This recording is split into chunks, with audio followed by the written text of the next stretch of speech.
No niin, nyt olisi ohjelmassa GoPro Max linssin vaihto. Siihen on tullut tuohon keskelle tuommoinen jälki ja se vaikuttaa sitten kuvaan ja se kuvassa näkyy ikävästi. Niin katsotaanpa mitä tästä tulee.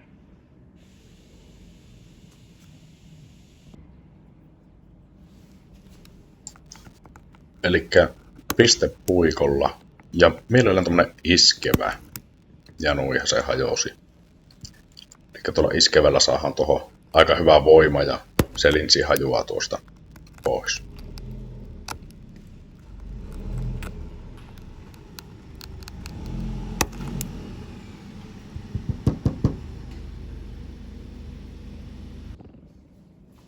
No niin, eli linssi lähtee tälleen tästä pois. Eli se on kovaa lasia. Ei kannata tuohon keskelle lyödä, kun siellä on se itse kamera, mutta tuo linssi tuosta reunalta, niin se lähtee tulleen särkien pois. Katsotaanpa, tuleeko tästä entinen kamera ja kuvataan sitten yhdellä linssillä. Eli täällähän on toinen linssi sitten takapuolella, niin tällä voi kuvata sitten, jos tuo menee pieleen.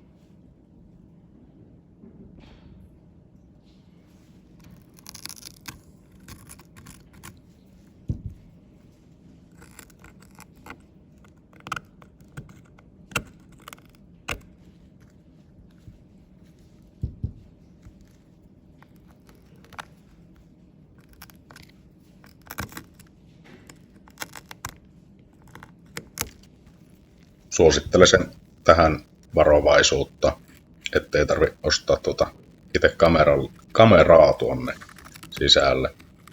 Eli hellästi ja sievästi.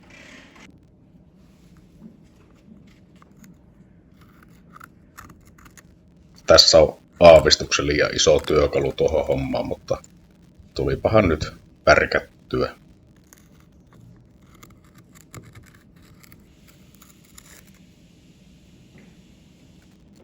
Lasin tilasin AliExpressistä. Lasi maksoi kotiin toimitettuna jotakin 32 €. Ja kaikki meni hyvin ja vaikutti tosiaan hyvältä se lasin laatu. Katsotaanpa seuraavilla videoilla, että kuinka se toimi sitten.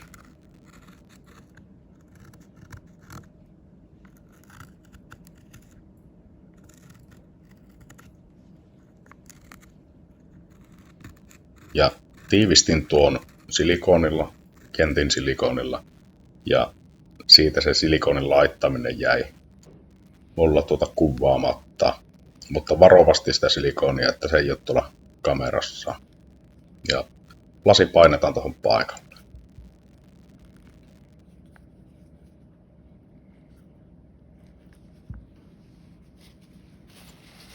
Tämähän ei ole sitten varmaan mikään absoluuttinen totuus, että miten tuo homma hoidetaan.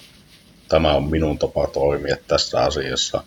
En ole ammattilainen enkä kameran korjaaja, mutta tulipahan laitettu. Ja onnistu.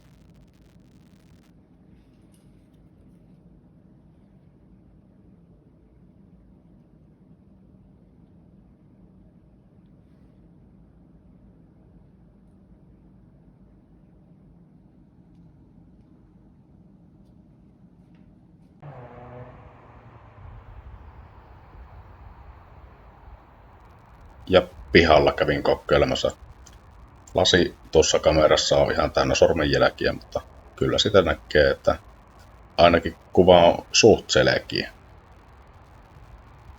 Laitahan kanavaa tilaukseen ja katon minkälaista tulosta saa tuommoisella vaiheetulla linssillä. Sepä selviää muuta kuin katsomalla. Kiitos jos katsoit tämän.